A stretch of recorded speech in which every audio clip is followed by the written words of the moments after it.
Hello my dear students, कैसे आप सभी। उम्मीद करता हूं कि आप सभी एकदम बहुत बढ़िया होंगे। आपका फिर से स्वागत है हमारी एक और नई वीडियो में। जैसा कि बच्चों आप सभी को पता है कि आज क्लास 10th का हिंदी का पेपर था और ये सेकंड लास्ट पेपर था। इसके बाद सिर्फ और सिर्फ एक मैथ का पेपर रह गया है आप लोगों का, और बहुत ही अच्छे से हिंदी का पेपर भी आज बच्चे देकर आए हैं। सेट नंबर 2 मेरे पास मौजूद है, तो फटाफट से तैयार हो जाइए अपने आंसर्स देखने के लिए कि क्या क्या आंसर्स आपके सही हो सकते हैं और क्या क्या गलत हैं। बच्चों, मैं पूरी उम्मीद करता हूं कि आप अपना पेपर बहुत ही अच्छे ढंग से लिख कर आए हैं। हमारे चैनल को सब्सक्राइब जरूर कर लीजिएगा, क्योंकि हमारा चैनल इस तरह की और वीडियोस आपको लगातार देता रहेगा। चलिए बच्चों, शुरू करते हैं आज के क्वेश्चंस को और देखते हैं कि क्या क्या क्वेश्चंस आज के आए थे और उसमें से क्या क्या हमारे सही हो सकते हैं और क्या गलत हो सकते हैं। सबसे पहले क्वेश्चन नंबर फर्स्ट आप देख लीजिए। ये जो है एक पूरा का पूरा बहुविकल्पी प्रश्नों के सही उत्तर वाला है, पद्यांश से पूरा एक। और इसमें ये जो पद्यांश है, ये कविता जो है पढ़ लीजिएगा इसे। भले ही अंधेरा घिरे हर दिशा से, मगर हम नया भोर लाकर रहेंगे। घृणा स्वार्थ के इस कठिन संक्रमण में, सुनो हम नया दौर लाकर रहेंगे। तो ये कविता है और इसी कविता के कुछ क्वेश्चंस हैं, और इन क्वेश्चंस को हम देखेंगे एमसीक्यू फॉर्म में कि क्या क्या क्वेश्चंस इसमें लाए गए हैं। बच्चे, क्वेश्चंस आपका शुरू होता है कि कवि को विश्वास है कि वह अंधकार को उजाले में बदलेगा। ऑप्शन नंबर ए इसका राइट आंसर हो जाएगा, क्योंकि कवि जो है वो अंधकार को उजाले में बदलेगा। पुराने को नए में बदलने की यहाँ कोई बात नहीं हुई, रात को शाम में बदलने की, दुख को सुख में नहीं, अंधकार को उजाले में बदलने वाला है कवि।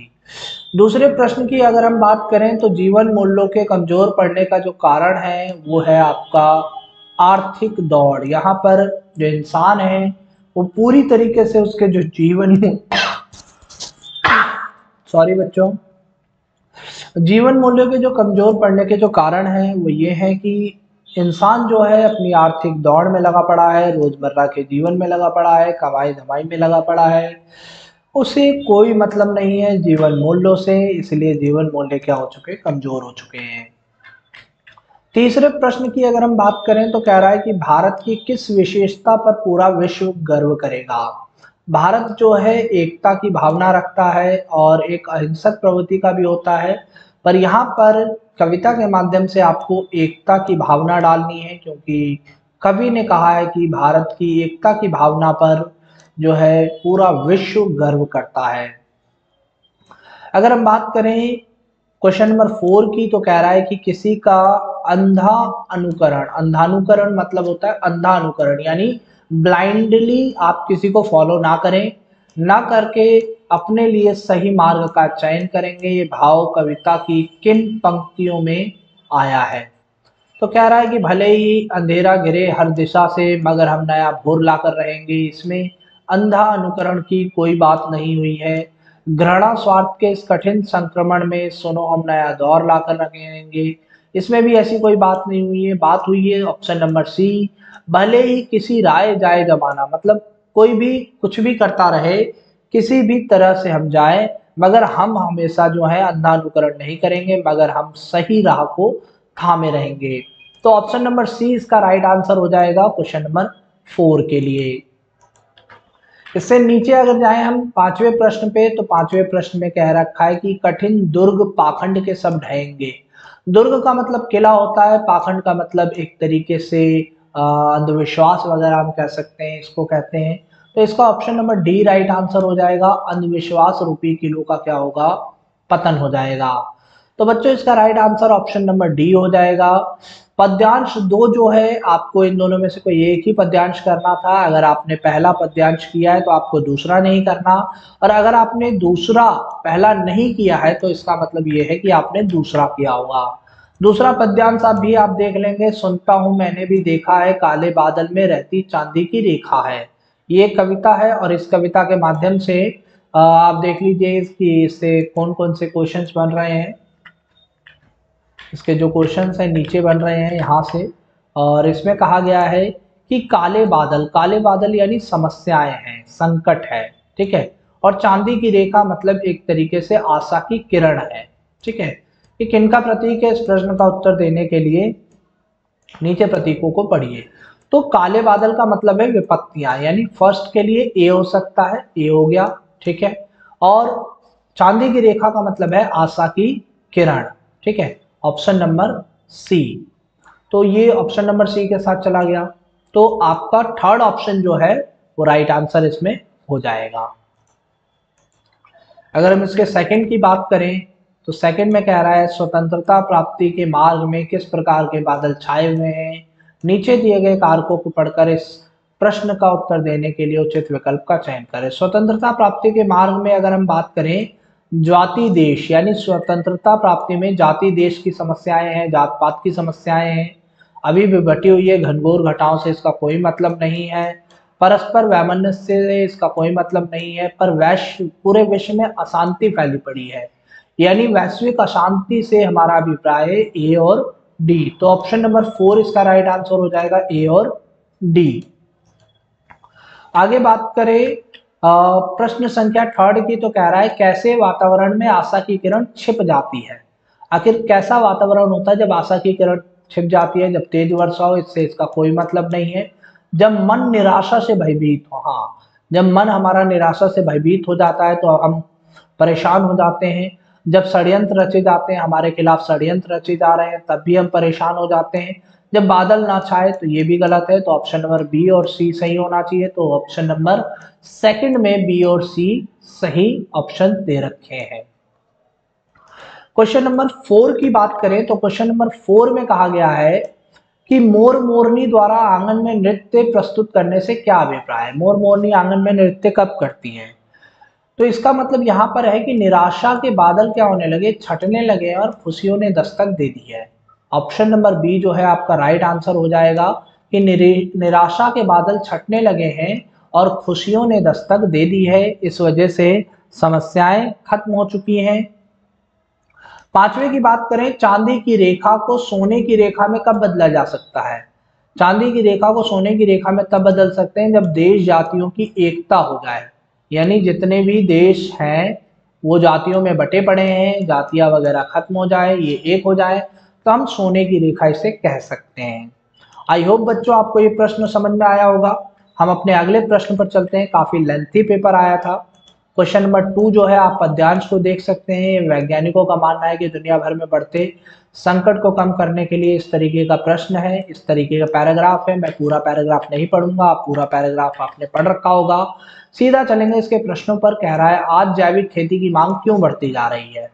तो ऑप्शन नंबर सी इसका राइट आंसर हो जाएगा कि स्वच्छ पर्यावरण के कारण जो है जैविक कृषि की मांग, जैविक खेती की मांग क्या होती जा रही है? बढ़ती जा रही है। सही कथन का चुनाव कीजिए। सही कथन जो है ऑप्शन नंबर बी है, क्योंकि पूर्वोत्तर राज्यों में जैविक खेती के प्रति काफी ज्यादा अधिक उत्साह है। ऑप्शन नंबर 20 का राइट आंसर हो जाएगा। थर्ड प्रश्न की बात करें कि जैविक खेती को किसानों की पहली पसंद बनाने के लिए क्या करना चाहिए? तो जैविक खेती को अगर हम कह रहे हैं तो ऑप्शन नंबर डी इसका राइट आंसर हो जाएगा, क्योंकि जैविक बीज, खाद, किसानी के यंत्र आदि सुविधाएं उपलब्ध करनी चाहिए ताकि किसान जो है मोटिवेट हों और ये सारी चीजें करें। तो थर्ड का जो है डी राइट आंसर हो जाएगा। अगर हम फोर्थ की बात करें तो वर्तमान समय में खेती के लिए अनुसंधान में बढ़ोतरी किसके बारे में हुई है? तो जैविक खेती के बारे में काफी सारे रिसर्च वगैरह, अनुसंधान वगैरह हो रहे हैं। ऑप्शन नंबर ए इसका राइट आंसर हो जाएगा।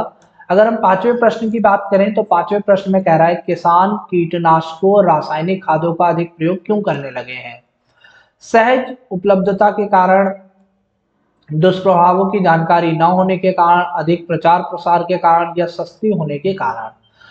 तो यहाँ पर कीटनाशकों का जो राइट आंसर हो जाएगा ऑप्शन नंबर बी हो जाएगा, क्योंकि दुष्प्रभावों की जानकारी इन्हें नहीं है कि किस तरीके से इसके दुष्प्रभाव है, इसीलिए इन्होंने इनका अधिक प्रयोग करना चालू कर दिया है।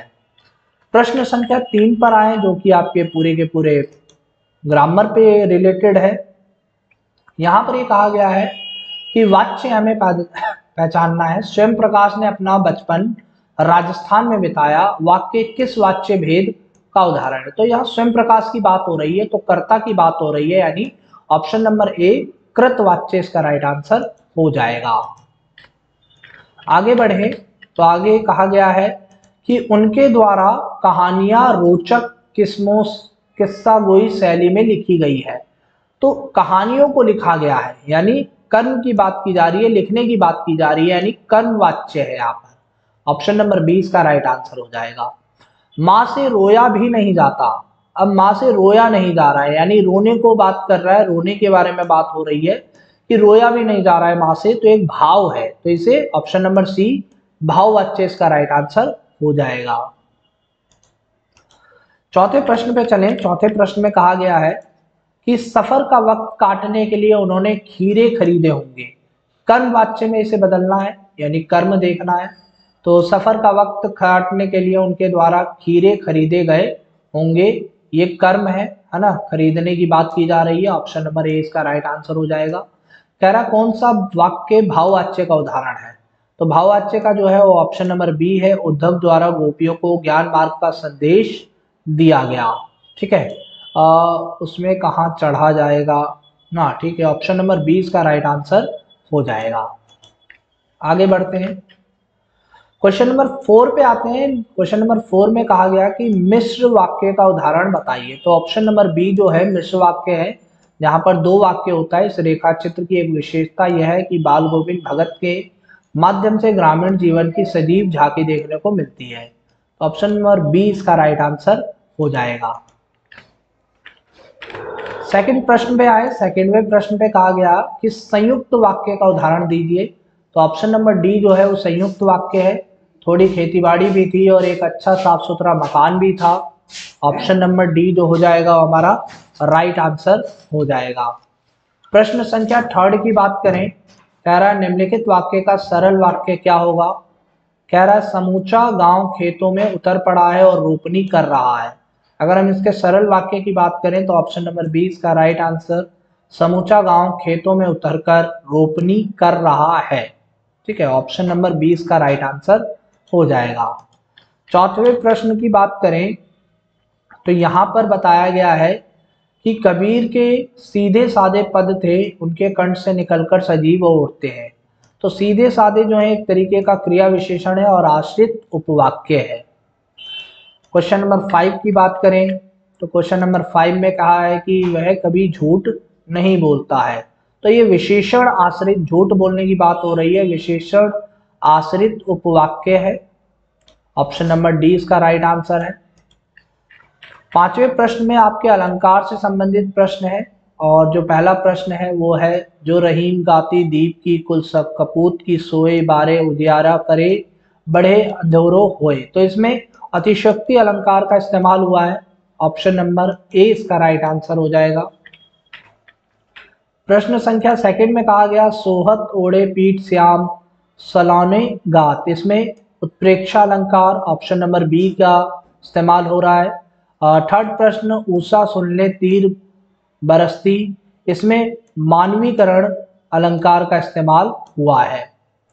अगले प्रश्न पर चलें इसके, तो पांचवें प्रश्न में कह रहा है इसमें उत्प्रेक्षा अलंकार का इस्तेमाल होता है और इसके पांचवें प्रश्न ये चौथा प्रश्न था। पांचवें प्रश्न में अतिशयोक्ति अलंकार का इस्तेमाल किया जा रहा है। अगर हम जाएं अपने छठे प्रश्न पे, तो छठे प्रश्न में यहाँ पर जो धान है वो एक जातिवाचक, यहाँ पर जातिवाचक नहीं है क्योंकि धान जो तो है वो एक विशेष फसल की बात की जा रही है। यहाँ पर ये हो जाएगा आपका व्यक्तिवाचक। ऑप्शन नंबर डी इसका राइट आंसर हो जाएगा, व्यक्तिवाचक संज्ञा है। इससे नीचे चले, छोटे जो है वो एक गुणवाचक शब्द है, गुणवाचक विशेषण है। ऑप्शन नंबर सी इसका राइट आंसर हो जाएगा। उछल की बात करें तो ये एक आक्रामक क्रिया है। ऑप्शन नंबर सी इसका राइट आंसर हो जाएगा। चौथे प्रश्न की बात करें इसके, चौथे प्रश्न में कहा गया है वहां जो है ये शब्द जो है एक रीतिवाचक क्रिया विशेषण है। ऑप्शन नंबर ए इसका राइट आंसर हो जाएगा। पांचवा लेकिन जो है वो व्याधिकरण समुच्चय बोधक योजक है, एक तरीके के कंजक्शन है, दो वाक्यों को जोड़ने वाला, तो इसे व्याधिकरण समुच्चय योजक बोलते हैं हम, यानी कंजक्शंस बोलते हैं।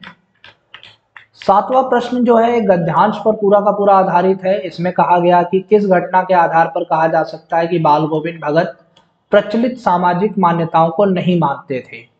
तो ऑप्शन नंबर डी जो है यहाँ पर उसने बेटे का क्रियाकर्म जो है बहू से करवाया था, जो उस समय के समाज में स्वीकार्य नहीं था, पर इन्होंने करवाया।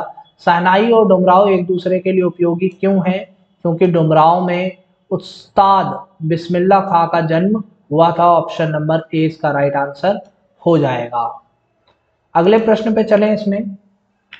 तो अगले प्रश्न में हमें ये पूरा का पूरा पैराग्राफ है 8वें पैराग्राफ में, और इसमें कहा गया है कि जीप के आगे बढ़ने पर हालदार साहब को मूर्ति के बारे में सोचते रहने का क्या कारण था? तो हालदार साहब देश प्रेम की भावना को देखते थे। ठीक है। हालदार साहब ने नागरिकों के प्रयास को बताया है, काफ़ी प्रशंसनीय बताया है। दूसरी बार जब हालदार साहब उधर से गुजरे तो क्या देखते हैं? वो देखते हैं कि भैया यहाँ पर उधर के लिए क्या शब्द इस्तेमाल हुआ है? तो उधर यहाँ पर चौराहे के लिए इस्तेमाल किया गया। Option number B right answer हो जाएगा। उन्होंने मूर्ति में क्या अंतर देखा? मूर्ति पर उन्होंने चश्मा बदला हुआ देखा, चश्मा बदल चुका था मूर्ति का। तो ऑप्शन नंबर सी इसका राइट आंसर हो जाएगा। हालदार साहब जीप से कहाँ जाते थे? हालदार साहब जो है कंपनी के काम से कस्बे से आगे जाते थे। तो ऑप्शन नंबर डी इसका राइट आंसर हो जाएगा। यहां पर बच्चों 9वें प्रश्न में जो कह रखा है वो आपका राइट आंसर हो जाएगा, ऑप्शन नंबर बी। ठीक है। उद्धव श्री कृष्ण के प्रेम बंधन से मुक्त और आलिप्त होने के कारण वेदना से भी मुक्त है। सेकंड प्रश्न में जो कहा गया कि परशुराम के क्रोधित होने का क्या कारण था? तो यहाँ पर श्री राम द्वारा शिव धनुष को भंग कर दिया गया था, तोड़ दिया गया था, इसलिए परशुराम यहाँ पर गुस्सा हो जाते हैं, क्रोधित हो जाते हैं। प्रश्न संख्या 10वें की बात करें तो यहाँ पर कहा गया कि मुख्य गायक अपने ही सरगम को किस कारण लांग जाता है? क्योंकि संगीतकार द्वारा साथ देने के कारण वो लांग जाता है। अगर संगीतकार उसका साथ ना दे तो वो अपने फ्लो में चलता रहेगा। ऑप्शन नंबर 20 का राइट आंसर हो जाएगा। सेकंड में कहा कि मुख्य गायक कहाँ भटक जाता है? तो शोर गुंज के भंवर जाल में मुख्य गायक जो है वो भटक जाता है, जिसका साथ संगीतकार देते हैं। मुख्य गायक के भटकने पर संगीतकार उसकी सहायता कैसे करता है? स्थाई को संभाल कर, पूरी स्थिति को संभाल कर यहाँ पर संगीतकार उसकी मदद करता है। यहाँ पर जो शब्द है तार सप्तक शब्द, यानी इससे पहले वाला जो सवाल है, जब वह नौसिखिया था इस वाक्य में, वह किसके लिए आया है? तो मुख्य गायक के लिए आया है। यहाँ पर तार सप्तक में जब बैठने लगता है तो तार सप्तक से यहाँ क्या अभिप्राय है? दुगना ऊंचा स्वर यहाँ पर तार सप्तक से अभिप्राय हो जाएगा। अगले प्रश्न पे चलते हैं। बस बच्चों एमसीक्यू फॉर्म में इतने ही प्रश्न थे इस वीडियो में, बस इतना ही। फिर मिलते हैं एक नई वीडियो में। चैनल पे नए हो तो चैनल को सब्सक्राइब जरूर कर दीजिएगा, बेल आइकन को प्रेस कर दीजिएगा। फिर मिलते हैं एक नई वीडियो में, तब तक के लिए जय हिंद।